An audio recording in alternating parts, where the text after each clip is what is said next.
What is going on, everybody? It's AG here. So today we're going to be discussing some horror movies. I've got a tier list we're going to be talking about here in a second. All right, so let me get this pulled up real quick.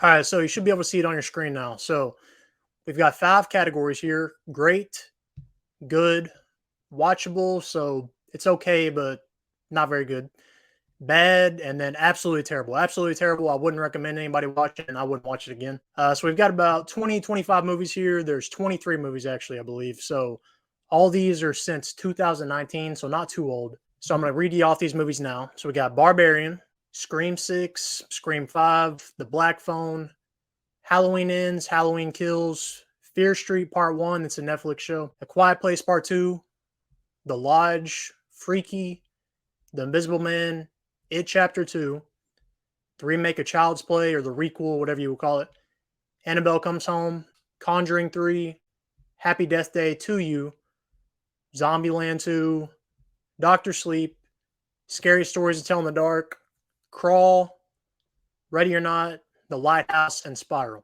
All right, so we're going to be starting with Barbarian. So Barbarian came out last year. Pretty good movie. It takes a weird turn if you've seen it like midway through the movie. It takes a completely 180 turn that I did not expect was coming. It's got Bill Skarsgård in it that played Pennywise in It. So he is in it at the beginning of the movie, and like basically him and another girl both booked the same Airbnb, and they double booked it. Okay. And so they're trying to figure out what they're going to do here. And so they both end up staying, and they discover that in the basement, there's some stuff going on that I'm not going to get into, but it's some messed up stuff. I enjoyed this movie, so I'm going to put it in the good category. There's not going to be too many movies in the great category. There's not a lot of movies I would put up there. When we're talking great, think like Exorcist, The Shining, stuff like that. Okay, so Scream 6.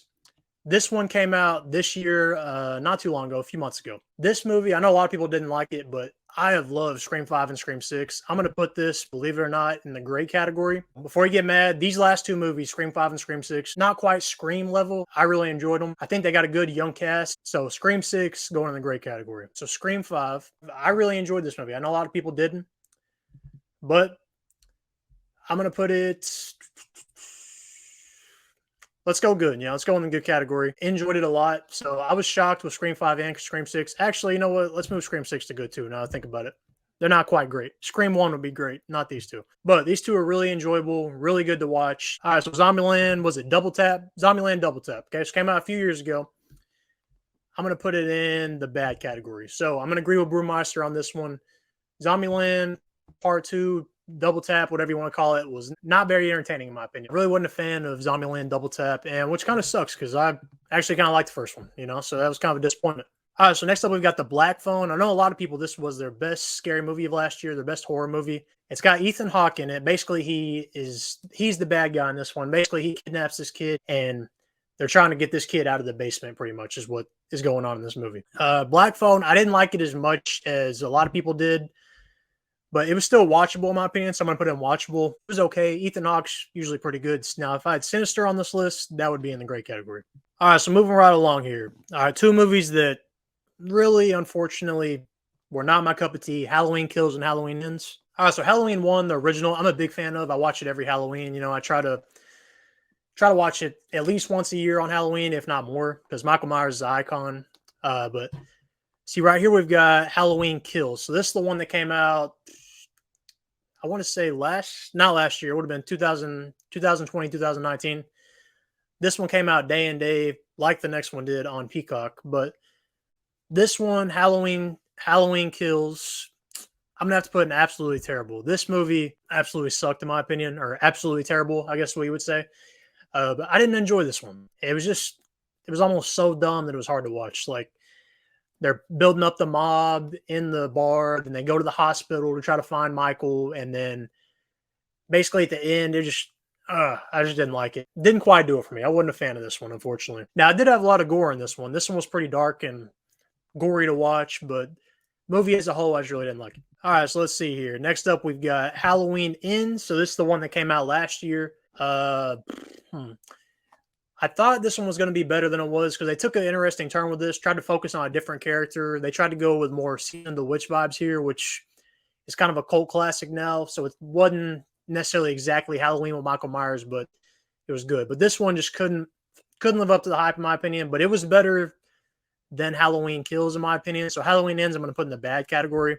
And hopefully they can get this franchise back on track, man. I don't know. With Halloween Ends, I don't know if the franchise is officially over, now that Laurie Strode and Michael Myers are kind of done with their saga. But hopefully they can figure out how to maybe move on without Michael. I don't know. That'd be something I'd like to see. But will that happen? I don't know. I doubt it. But hopefully they can. Halloween 2018 was enjoyable, but these last two, it seemed like they didn't have a clear direction where they were going. I thought they were going to go one way with this franchise, this sequel trilogy, requel, whatever you call it, but they really didn't live up to the hype for me. All right, so next up we've got Fear Street Part 1. So this is a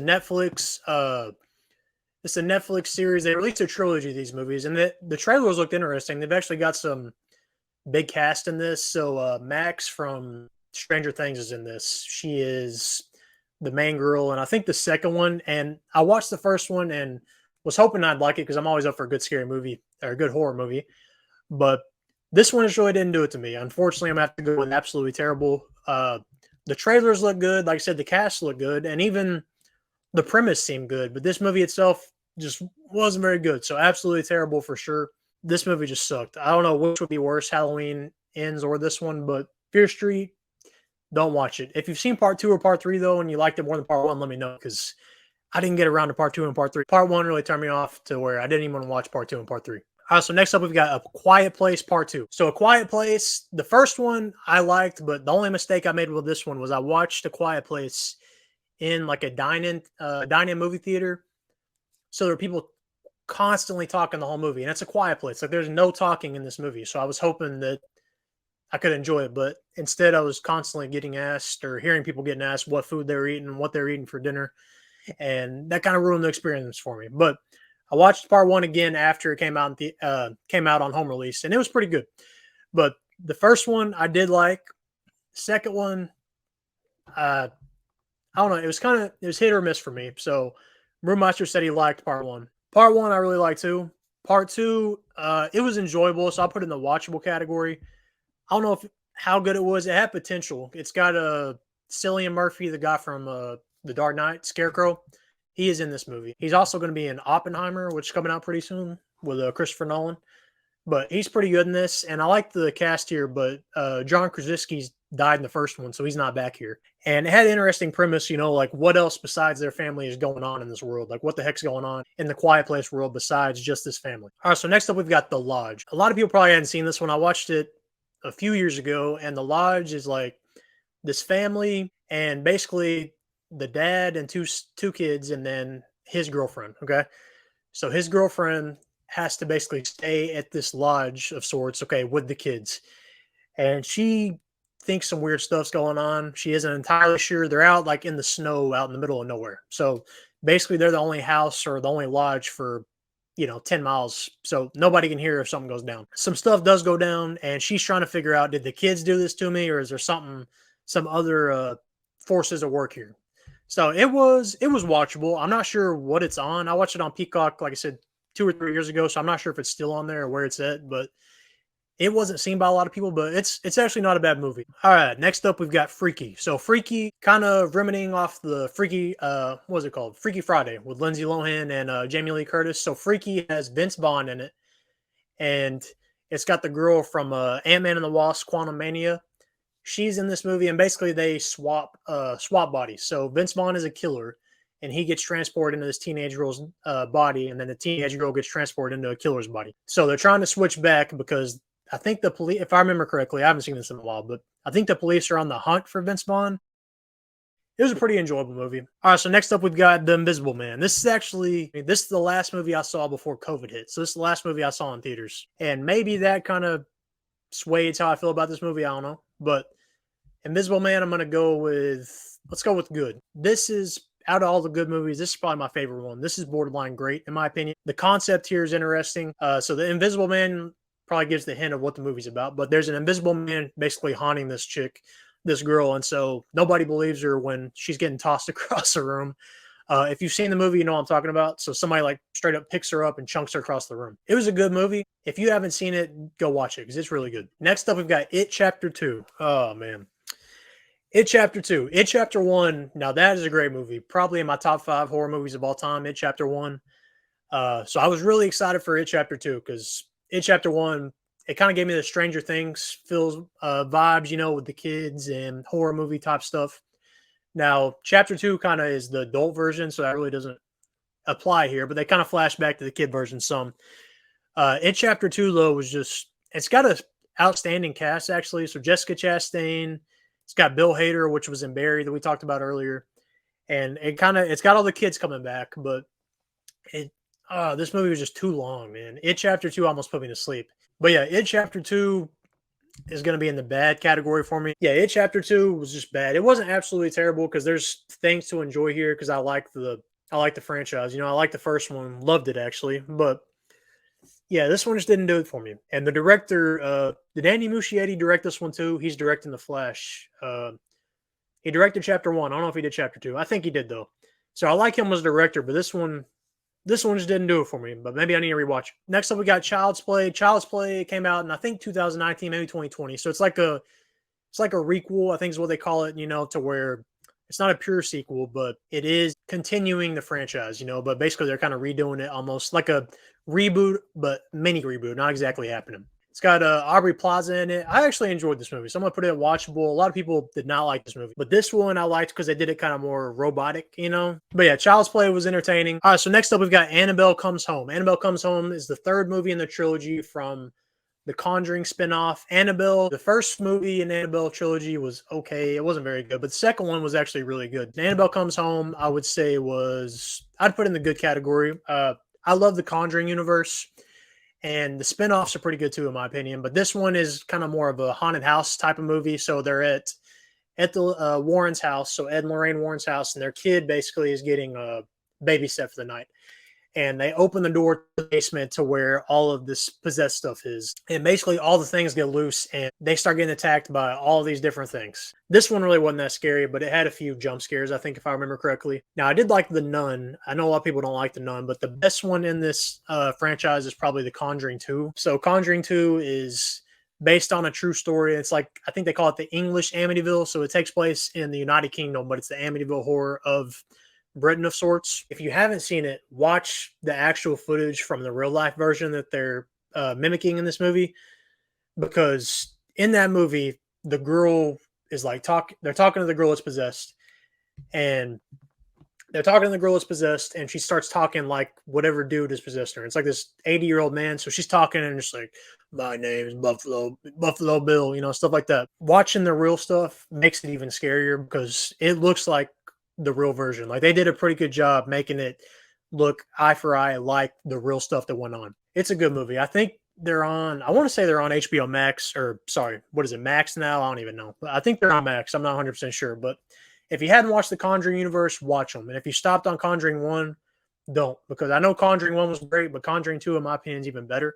So watch the whole franchise. Watch the whole series. Those are some great movies. All right, so next up we got Conjuring 3. Like I said, I love Conjuring 1 and Conjuring 2, but Conjuring 3 just didn't really do it for me. Conjuring 3, I didn't like. Okay, so Conjuring 3, I'm going to put in the bad category. I didn't enjoy this one much, man. I wish I would have, because like I said, I really like a lot of the movies in the Conjuring universe, but Conjuring 3 didn't do it for me. This is a good cast, and it's a good series. It's a good franchise as a whole, but this is one of the weaker entries in the series, in my opinion. Like, I would even watch The Nun and the first Annabelle over Conjuring 3. Conjuring 3 just wasn't very good. All right, let's see. Next up, we've got Happy Death Day to You. So if you haven't seen this one, this is like a movie where it's kind of like Groundhog Day of sorts. So this girl basically keeps on waking up every time after she's killed. So she's on a night where she's constantly getting murdered. She wakes up on a night where she's just constantly getting murdered by this person in their mascot's mask. She's trying to figure out who her killer is because every time she dies, she wakes up on the same day over and over and over. And this one's kind of more funny. It's more like a dark comedy, I guess, because while there is horror, killing, stuff like that, it's also pretty funny to watch. This movie, Happy Death Day to You, wasn't as good as the first one, in my opinion. Second one wasn't quite as good, but I would still say it's watchable. So first one I would put in definitely good, borderline great, just because it doesn't take itself seriously. So it's actually enjoyable to watch. But part 2, though, I would say is watchable. It's not good, it's not great, but it's watchable. All right, so next up we've got Dr. Sleep. I was really high for this movie, which same as It Chapter 2. I was really high for this movie because it's a sequel to The Shining, if you don't know. And The Shining is in my top 2 scary movies of all time. That and The Exorcist are neck and neck. And so I was really pumped for this movie because you've got a sequel to one of the best horror movies of all time. You've got Ewan McGregor as the lead cast, which is Obi-Wan for those that don't know. So you got a great cast here. Then you've got director Mike Flanagan, which, if you don't know, Mike Flanagan directed Haunting a Hill House and Haunting a Bly Manor. Those are both Netflix horror shows. If you hadn't watched those, do that right now. Go ahead and watch those, then come back and watch this. I know a lot of people love this movie, but it really disappointed me. Now, it may be because of the same thing as It Chapter 2, where I just had such high expectations that it's impossible for it to live up to. I don't know. I'm going to put this in the watchable category.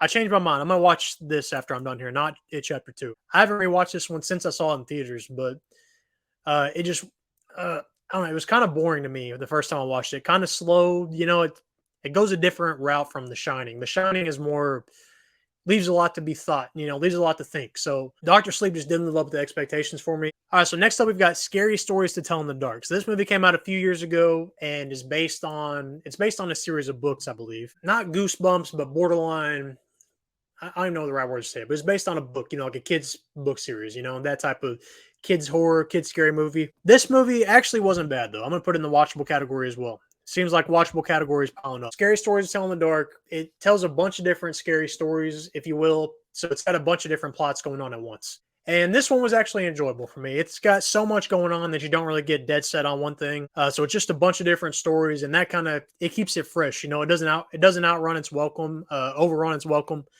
And so I think it was like hour and a half. So nowadays movies are all over 2 hours, which makes it pretty hard to watch. But this movie is straight to the point, and it bounces around with different stories, so it was enjoyable. All right, so next up here, we've got Crawl. Crawl, if you have not seen it, it's kind of like a Jaws movie, but it's an alligator. Basically, the city gets flooded, and so crocodiles start swimming everywhere. And think Jaws, like I said, because this crocodile is just attacking this girl and her family. I think it's her dad that she lives with. And so they're trapped in the house with the crocodile I won't say running loose, but swimming loose, basically. I think she escapes and comes back to save her dad, and that crocodile is like waiting in the basement. I'm going to put this movie in the good category. It was good. I think Jaws, but a lesser version. But it might be better than a lot of the Jaws sequels, I'm going to be honest. If you haven't seen it, watch it. All right, Ready or Not. Basically, she marries into this family. She gets married to this guy on her wedding day. They invite her back to their mansion. And basically, they have, apparently, unbeknownst to her, but apparently they have this ritual where to stay with this family, you have to survive this night. So basically, she comes in after their marriage, after they get married, the day of their wedding, and basically spins a wheel or something like that, picking a game to play. Basically, she thinks it's like a game night, like board games, type of board games night. And I think she lands on tag, if I remember correctly, but their tag is like over the top. So instead of just playing tag, basically they're hunting her with like bow and arrows and stuff, crap like that. So they give her like 2 hours, an hour to go hide, basically. And so she thinks they're just playing. She doesn't know. But she sees them like walking around with axes, bow and arrows, stuff like that, trying to hunt her. So long story short, this family's freaking psycho. And she realizes that. And she realizes, oh, this ain't a normal game of tag. They're actually trying to hunt and kill me. So this movie, actually, I'm going to put this movie good or great. That's a tough one.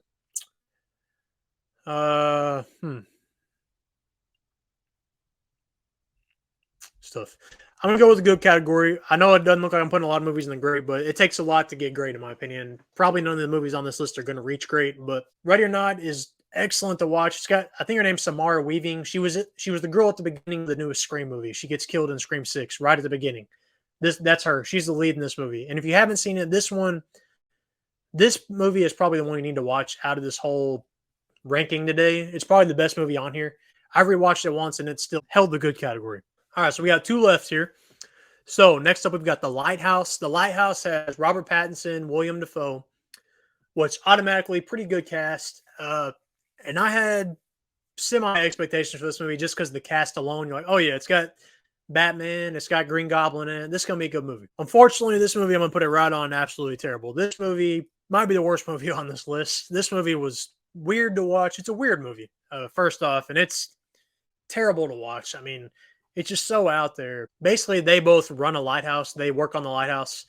And so they basically keep the lighthouse burning to make the light, constantly go.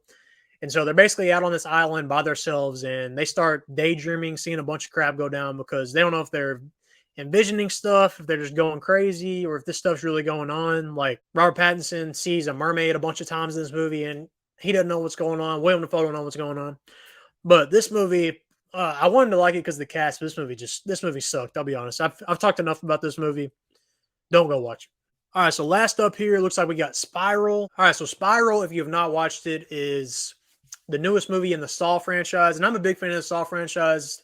Gets hated on a little too much for me because it gets hated on a bunch because of how the last movies were, but in reality, the last movies weren't as good. But the first two or three Saw movies are peak horror, in my opinion. The first two in particular.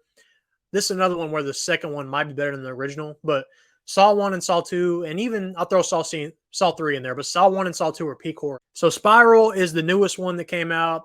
Jigsaw's dead at this point in the Saw franchise, I think. I mean, he's died and came back a few times, so I don't know. But this movie follows Chris Rock, and basically somebody has continued Jigsaw's plan, kind of. So continued his killings. And so Chris Rock is a detective trying to figure out what's going on. So it's got a pretty solid cast here. Chris Rock, I think Samuel L. Jackson is Chris Rock's dad here. And like I said, I'm a big fan of the Saw franchise in general. But this movie, I'm going to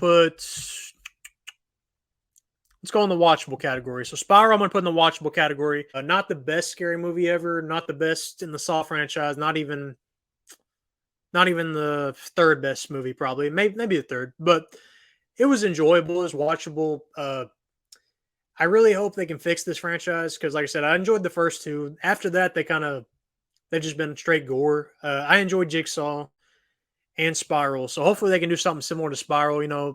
Like in that universe, in that world, but a different concept of sorts. You know what I mean? But yeah, so it looks like no movies made it into the great category. So maybe next time I do a tier list, some movies will make it into the great category. I don't know, but out of this list, if you're looking for movies to watch, I would say anything in that good category is watchable. But out of those, I would say Crawl, Ready or Not, Invisible Man, and Barbarian are probably the best four, in my opinion. Scream series is always solid. But if you haven't watched any in the good category, definitely go do it as soon as possible. Let me know what movies you would pick out of these, like how you would rank them down in the comments.